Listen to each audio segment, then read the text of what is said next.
ഇപ്പോൾ ഒരു പ്രധാനപ്പെട്ട ഒരു വാർത്ത ഇപ്പോൾ പുറത്തേക്ക് വരുന്നുണ്ട്. അതായത് ചില ക്രൈസ്തവ സംഘടനകളുടെ ഉള്ളിലിരിപ്പ് അല്ലെങ്കിൽ അവരുടെ സ്വഭാവം എന്താണ് എന്ന് ഇപ്പോൾ പുറത്തേക്ക് വരികയാണ്.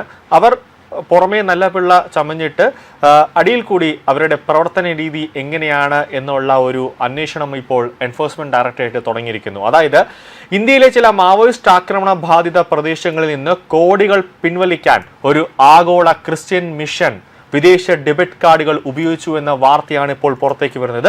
ഒരു ഞെട്ടിക്കുന്ന ഒരു സംഭവമാണ്. അതിപ്പോൾ എൻഫോഴ്സ്മെന്റ് ഡയറക്ടറേറ്റ് ഇതിന്റെ ഒരു ആദ്യഘട്ട അന്വേഷണം തുടങ്ങിക്കഴിഞ്ഞിരിക്കുന്നു. ആ ആദ്യഘട്ട അന്വേഷണത്തിലാണ് മാവോയിസ്റ്റ് മേഖലയിൽ ഈ ഒരു ക്രിസ്ത്യൻ സംഘടന വിദേശ ഡെബിറ്റ് കാർഡുകൾ ഉപയോഗിച്ചു എന്ന ഞെട്ടിക്കുന്ന വിവരങ്ങൾ ഇപ്പോൾ പുറത്തേക്ക് വരുന്നത്. ഇതിന്റെ തുടർ അന്വേഷണം ഇപ്പോൾ എൻഫോഴ്സ്മെന്റ് ഡയറക്ടറേറ്റ് പ്രത്യേക സംഘത്തെ രൂപീകരിച്ചുകൊണ്ട് നടത്തുകയാണ്. അതായത് എൻഫോഴ്സ്മെന്റ് ഡയറക്ടറേറ്റിന്റെ ഏറ്റവും പ്രധാനപ്പെട്ട ഒരു നിയമമുണ്ട്, ഫോറിൻ എക്സ്ചേഞ്ച് മാനേജ്മെന്റ് ആക്ട്. അതായത് ഫെമ പ്രകാരം ഫെമ ചട്ടങ്ങൾ ലംഘിച്ചു എന്ന് എൻഫോഴ്സ്മെന്റ് ഡയറക്ടറേറ്റിന് ആദ്യമേ തന്നെ മനസ്സിലായി. അതിന്റെ അന്വേഷണത്തിലാണ് ഞെട്ടിക്കുന്ന ഒരു വാർത്ത ഇപ്പോൾ പുറത്തേക്ക് വന്നത്. ഈ ഫെമ ചട്ടം ലംഘിച്ചു എന്നുമായി ബന്ധപ്പെട്ട് ഇതിന്റെ ഫസ്റ്റ് പ്രകാരം തന്നെ എൻഫോഴ്സ്മെന്റ് ഡയറക്ടറേറ്റ് കേസ് രജിസ്റ്റർ ചെയ്തു. അതായത് ഏപ്രിൽ 18-19 തീയതികളിലാണ് കേന്ദ്ര ഏജൻസികൾ ഒന്നിലധികം സംസ്ഥാനങ്ങളിൽ റെയ്ഡ് നടത്തി. അങ്ങനെ ആ റെയ്ഡ് നടത്തിയെന്ന് അവർ ഔദ്യോഗികമായി തന്നെ തുറന്നു പറയുന്നുണ്ട്. റെയ്ഡിൽ 25ഓളം വിദേശ ഡെബിറ്റ് കാർഡുകൾ, 40 ലക്ഷം രൂപ, ചില ഡിജിറ്റൽ ഉപകരണങ്ങൾ തുടങ്ങിയവ പിടിച്ചെടുത്തതായും എൻഫോഴ്സ്മെന്റ് ഡയറക്ടറേറ്റ് ഔദ്യോഗികമായി തന്നെ റിപ്പോർട്ടിൽ പറയുന്നുണ്ട്.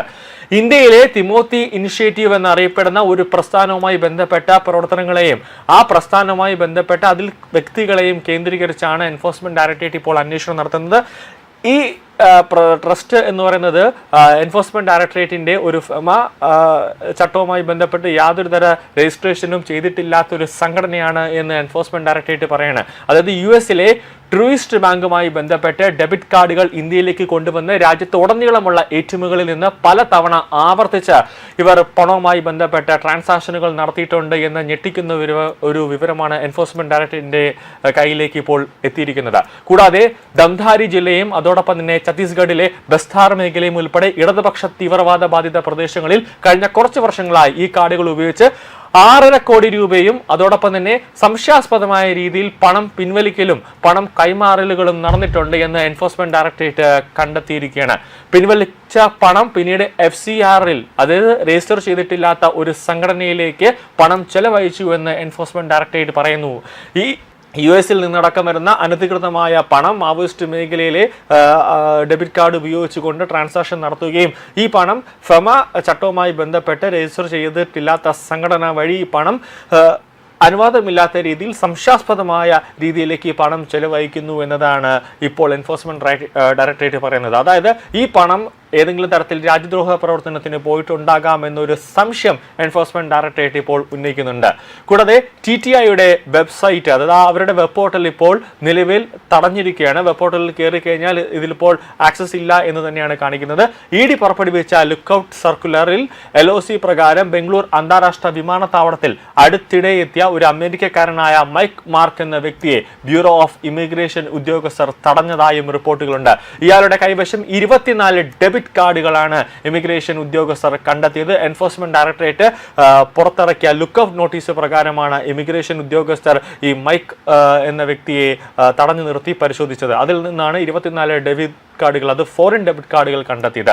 ഈ കാർഡുകൾ ഉപയോഗിച്ച് ആസൂത്രിതമായി വലിയ അളവിൽ പണം പിൻവലിക്കാൻ ശ്രമിച്ചതായും ഏജൻസികൾ സംശയിക്കുന്നുണ്ട്. ഈ പണം പിൻവലിക്കുന്നതിന്റെ രേഖകൾ സൂക്ഷിക്കുന്നതിനായി ഉപയോഗിക്കുന്ന ഒരു ഓൺലൈൻ ബില്ലിംഗ് അക്കൗണ്ടിംഗ് പ്ലാറ്റ്ഫോമും ഏജൻസി കണ്ടെത്തിയിട്ടുണ്ട്. ഇന്ത്യക്ക് പുറത്തുനിന്ന് പ്രവർത്തിക്കുന്ന സ്ഥാപനങ്ങളാണ് ഈ പ്ലാറ്റ്ഫോം നിയന്ത്രിക്കുന്നതെന്നാണ് പറയപ്പെടുന്നത്.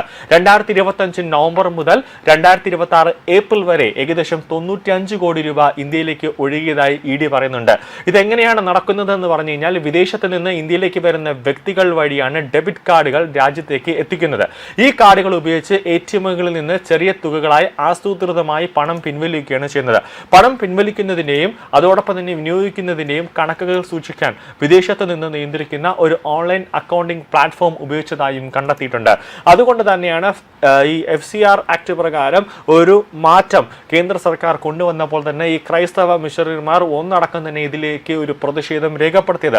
പലതരത്തിലുമുള്ള അനധികൃതമായ പണം ഇടപാടുകൾ വിദേശത്ത് നിന്ന് അമേരിക്കയിൽ നിന്ന് ഇങ്ങോട്ടേക്ക് എത്തുന്നുണ്ട് എന്നതിന്റെ തെളിവാണ് ഇപ്പോൾ പുറത്തേക്ക് വന്നതെന്നാണ് ED പറയുന്നത്.